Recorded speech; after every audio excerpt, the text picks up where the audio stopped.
Morning, Sindhu. Morning, Steve.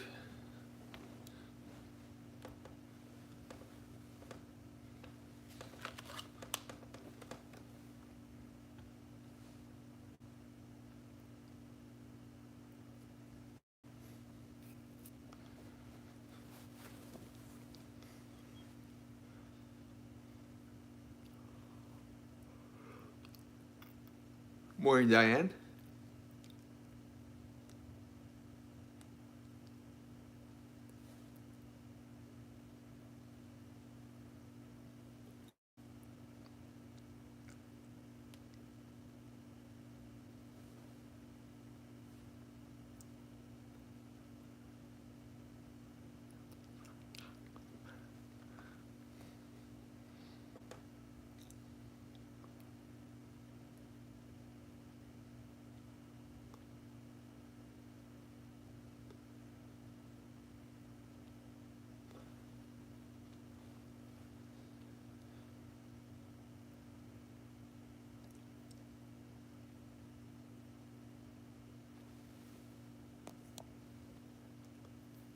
Let's get started on page 10. Homage to the Sublime One, the Worthy One, the Fully Enlightened One. Homage to the Sublime One, the Worthy One, the Fully Enlightened One. Homage to the Sublime One, the Worthy One, the Fully Enlightened One. I go to the Buddha for refuge.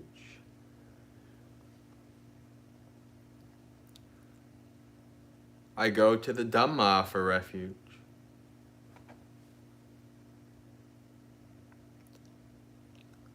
I go to the Sangha for refuge.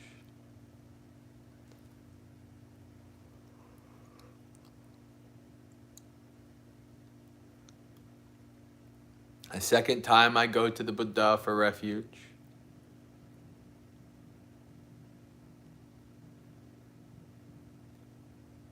A second time I go to the Dhamma for refuge.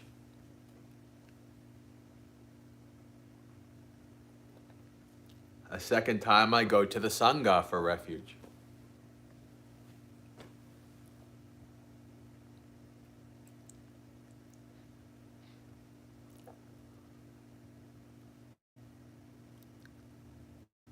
A third time I go to the Buddha for refuge.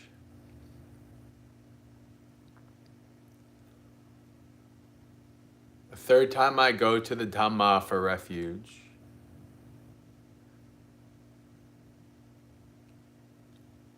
A third time I go to the Sangha for refuge.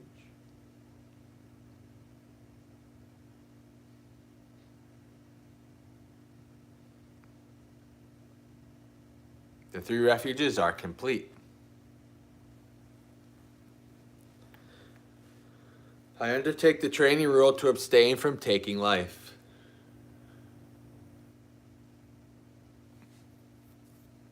I undertake the training rule to abstain from taking what is not given.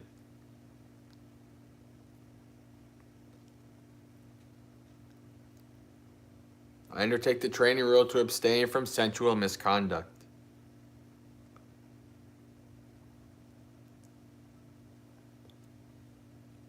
I undertake the training rule to abstain from false speech.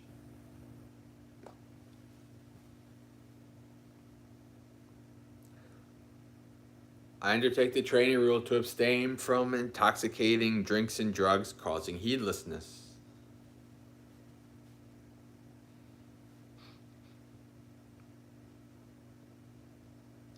Having well undertaken and kept the 5 precepts together with the 3 refuges, one should strive on with diligence.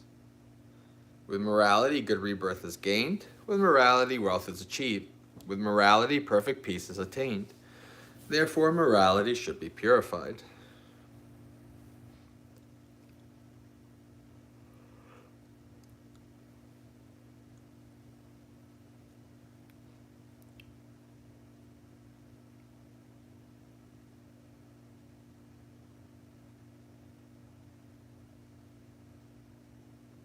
Page 24. Homage to the Sublime One, the Worthy One, the Fully Enlightened One. Homage to the Sublime One, the Worthy One, the Fully Enlightened One. Homage to the Sublime One, the Worthy One, the Fully Enlightened One. Such indeed is the Sublime One, worthy, perfectly enlightened, perfect in true knowledge and conduct, well gone, knower of the worlds, supreme trainer of persons to be tamed, teacher of gods and humans, enlightened and exalted. Well expounded is the Dhamma by the Sublime One, directly visible, unaffected by time, calling one to come and see, leading onwards to be realized by the wise. The order of the Sublime One's disciples is practicing well. The order of the Sublime One's disciples is of upright conduct. The order of the Sublime One's disciples has entered the right path. The order of the Sublime One's disciples is practicing correctly. That is, the 4 pairs of persons, the 8 kinds of individuals. This order of the Sublime One's disciples is worthy of offerings and hospitality, worthy of gifts and salutation, supreme field of merit for the world. The Buddha, while purified with ocean-like compassion, possessed of the eye of knowledge, completely purified, destroyer of the evils and corruptions of the world, I revere that Buddha with devotion. Homage to you, so nobly bred. Homage to you amongst men supreme. Peerless are you in all the world. May all homage be given to you.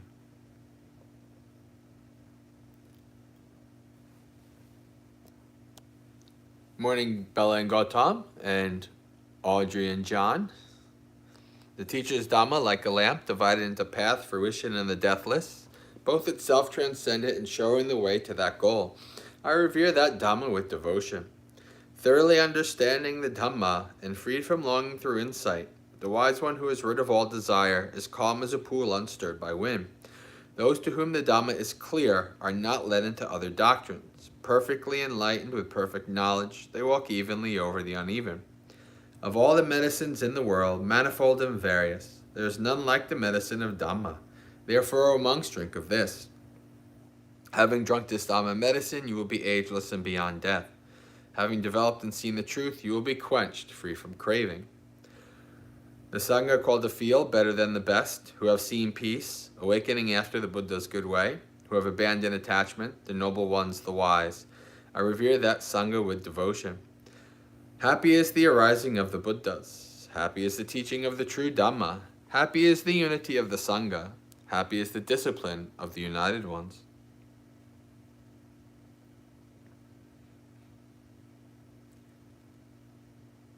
They go to many a refuge, those who have been struck by fear. They go to the mountains and forests, to parks and trees and shrines. But none of these is a secure refuge. None is the refuge supreme. Not by relying on such a refuge can one be freed from all suffering. But one who has gone for refuge to the Buddha, Dhamma, and Sangha sees with perfect wisdom the 4 noble truths. Suffering, the arising of suffering, the transcending of suffering, and the Noble Eightfold Path that leads to suffering's final end. This is the refuge that is secure. This is the refuge that is supreme. By relying on such a refuge as this, one is released from all suffering. By this practice of Dhamma in accord with the Dhamma, I respect the Buddha. By this practice of Dhamma in accord with the Dhamma, I respect the Dhamma. By this practice of Dhamma in accord with the Dhamma, I respect the Sangha.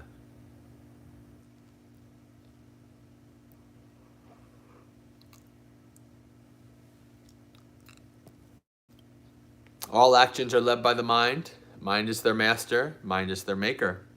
Actors speak with a defiled state of mind. Then suffering follows, as the footwheel cart follows the foot of the ox.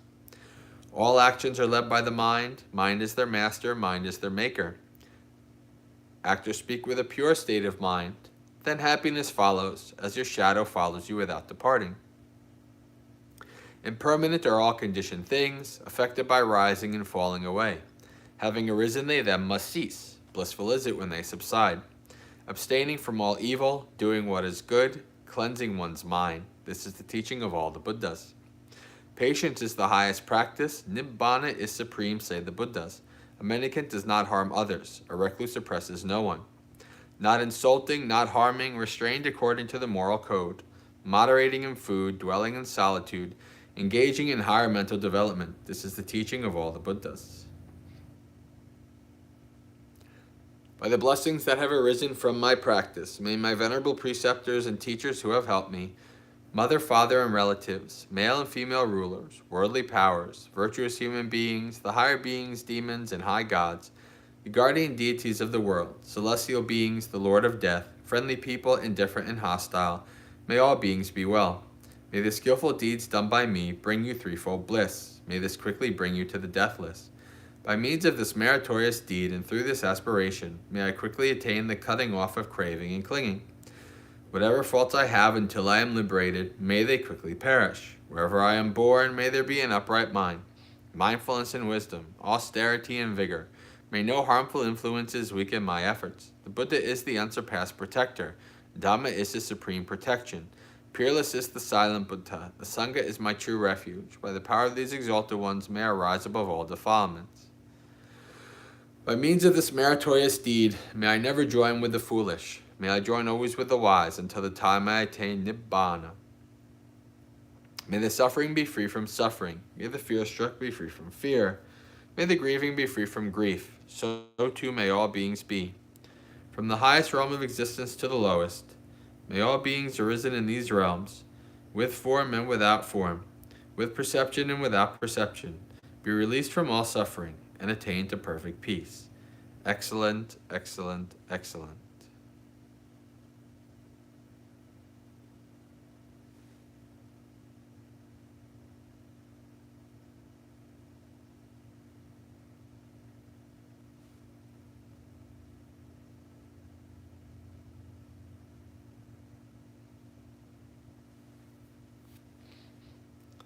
All right. Secondary chanting, continuing through Mahasatipatthana on page 199.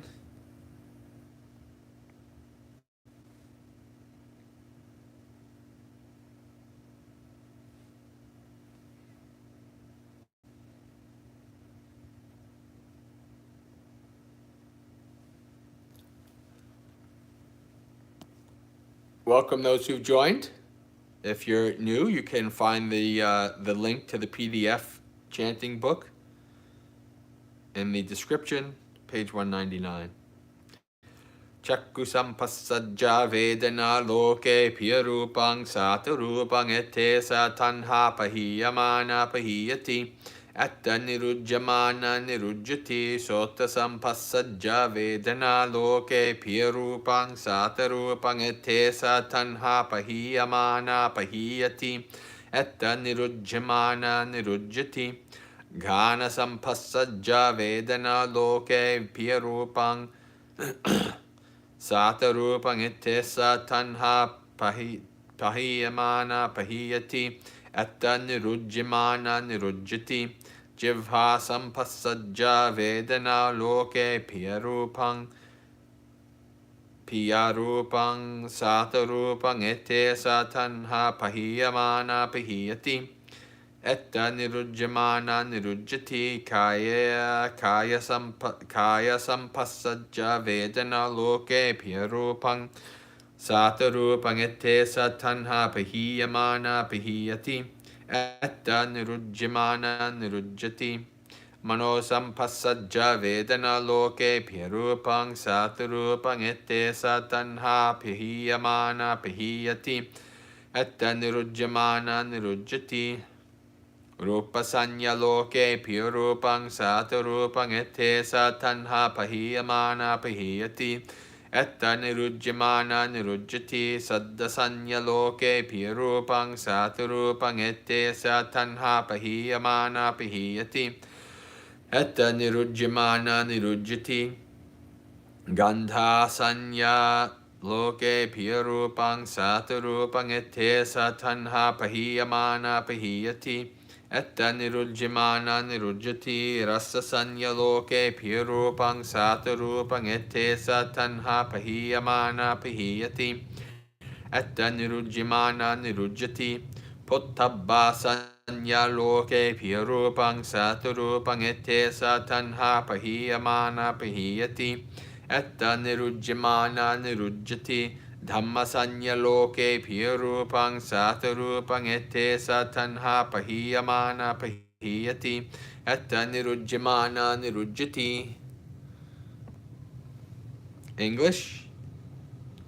Feelings born of eye contact have a pleasant and agreeable nature in the world. It is here that this craving is abandoned when it is abandoned. It is here that it ceases when it ceases. So as you could tell, we went through the eye forms, eye consciousness, eye contact, and now we've moved to feelings. With the arising of contact comes the arising of feelings. We're doing dependent origination here.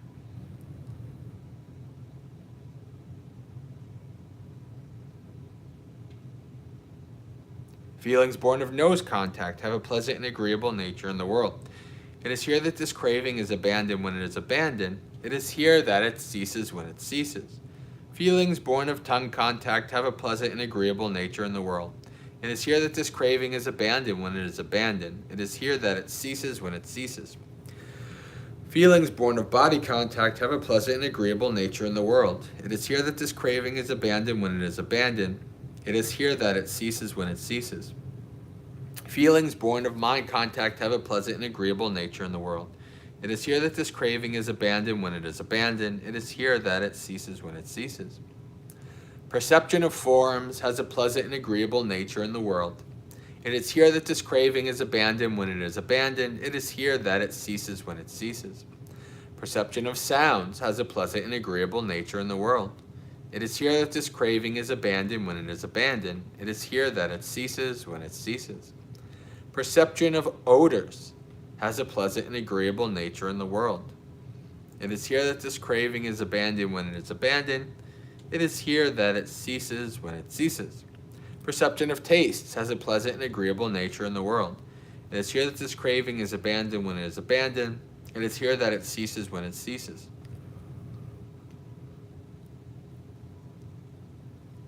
Perception of tactile objects has a pleasant and agreeable nature in the world.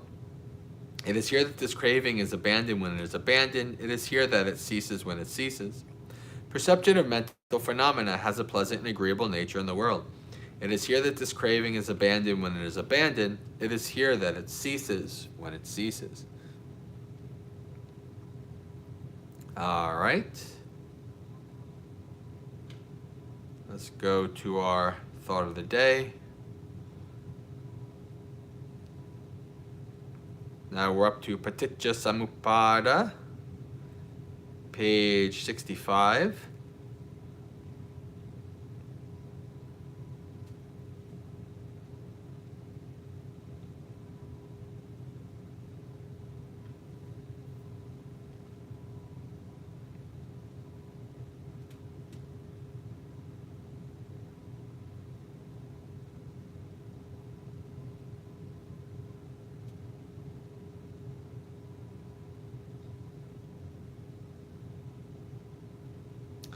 So I think what we're going to do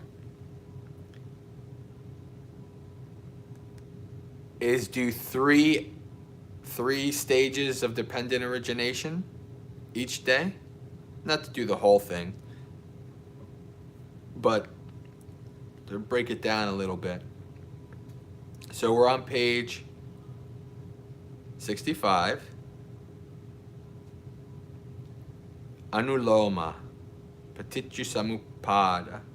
Avija paccaya sankhara, sankhara paccaya vijnanam, vijnana paccaya nama rupa. Dependent on ignorance, volitional formations arise. Dependent on volitional formations, consciousness arises. Dependent on consciousness, mentality and materiality arise.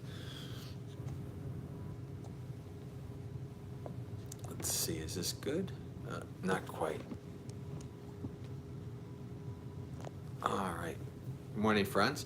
So we are starting dependent origination and dependent cessation. This is going to take us a while, but it's good to go over these things. Dependent origination is very, very important. It's very integral to the teachings of the Buddha. This is something that you kind of see as you get deeper and as you practice and you start to develop your insights, you start to see how the Four Noble Truths and dependent origination and anatta, not self, these are all connected. So it's very important, but it's also very hard, right? We have in the, I believe it's the Mahanidana Sutta, the discourse on causation, where Ananda says, Buddha, this is appears deep, but I think I understand. And Buddha says, Ananda, do not say so. It is deep, and it appears deep. It's hard to understand. Right? This is not easy to understand. Right? There's aspects of this I still, have some muddleness in my mind about. Right? Especially the first couple, because it's a lot less obvious and a lot less in your face. But this is dependent origination. In its core, at its core, is simply two phrases. When this arises, that arises. When this ceases, that ceases. That's dependent origination. Things arise due to causes and conditions. Things cease due to causes and conditions. And when we have the 12 links of dependent origination, this is specifically talking about how a being continues on in the samsaric state. The causes and conditions for the continuation in the samsaric state. So that's the focus when we think about this. So avija, paticca, sankhara. Right? This is the first one. Avija, ignorance. Ignorance is the linchpin. Ignorance is the first domino. Ignorance is the origin. When we have ignorance, from that arises sankhara. Sankhara are conditioned phenomena. Everything except for nibbana is sankhara, as is our thoughts, our intentions, our minds. That's what this is pointing to. That's why in more modern translations of sankhara here, dependent origination in the five aggregates, are intentions. This is what it's volitional formation. So formation, sankhara, these are things that are coming together, that are formed. Volition of the will. So things that are formed of the will. Thoughts, intentions, etc.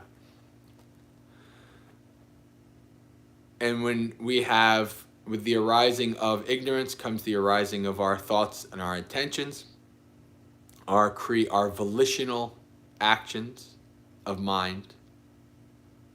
And then sankhara, paticca, vijnana, consciousness. Consciousness arises along with, at the same time as sankhara, vijnana, paticca, nama, rupa. And in the link of dependent origination, consciousness comes first if you're going linearly, but in a sutta, the Buddha says that both of these, consciousness and nama rupa, cannot exist without each other. So they essentially arise at the same time. Nama, name, rupa, form, otherwise translated as mentality and materiality, and a couple different ways. But this is the, you could simplify it, and it might not be 100% accurate, because people do argue against using mentality and materiality to say basically like mind and body. That's probably an oversimplification, but that is close enough. Consciousness has to have some kind of a root. Right? This is why the in the suttas with the when a being is comes to existence in the womb, right? With the arising of the mother and father, the intercourse of the mother and father, the mother's time, right, ovulation time to be born, and the Gandhava, the being ready to be reborn. When these three things come together, then there is arrival of consciousness in the womb. So, right, this is, before that, there's no namarupa, there's no these things have to come together.